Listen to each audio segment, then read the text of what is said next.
All right, I'm going to make another New Year's resolution. And I like to think that I'm too smart to fall for financial fallacies. I read about these online a lot, about various gimmicks that people fall for when they go to the store and they see something that's. My favorite one is when the store says buy one, get one free. I recently saw that while buying some silver online. So back in October, November, silver prices had corrected a little bit. And this online coin dealer, they were selling silver coins, but instead of marking the price down, it became buy two, get one free. See, I normally don't fall for that. I can do that calculation in my head.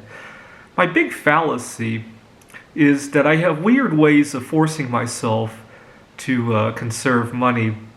I do a lot of odd gigs on Craigslist. I do tutoring for the most part, sometimes photography.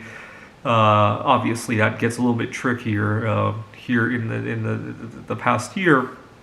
But I have this habit that when somebody pays me by a check, I have a tendency to hold off depositing it until I have a good amount that I could use that for something, right? Imagine that I'm trying to buy a car in the near future, or I want to take a trip, and I can go cash a bunch of checks and take that trip, right? Obviously not this year, but in another year. So I recently went to deposit a bunch of checks like that, and then $200 worth of the checks bounced. Who knows why? Maybe the client had to change their bank account. There's been a lot of fraud recently, and so I tried to contact the client. I'm waiting to hear back. I think they'll make good on it, but it's still a headache when I could have deposited 6 months ago.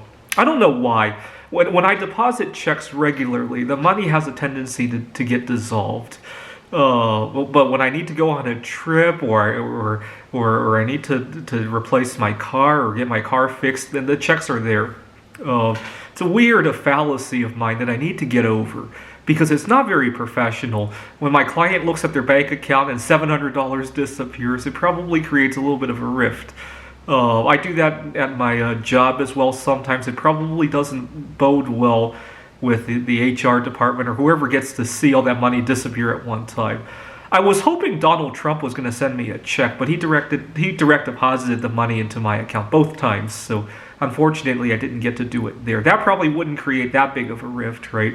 I don't know if the IRS would pay attention to that and then audit you later or whatever the case. It's probably not as badly as some of my clients or employers. Anyways, do you have any financial fallacies you need to correct this year? Thanks for watching.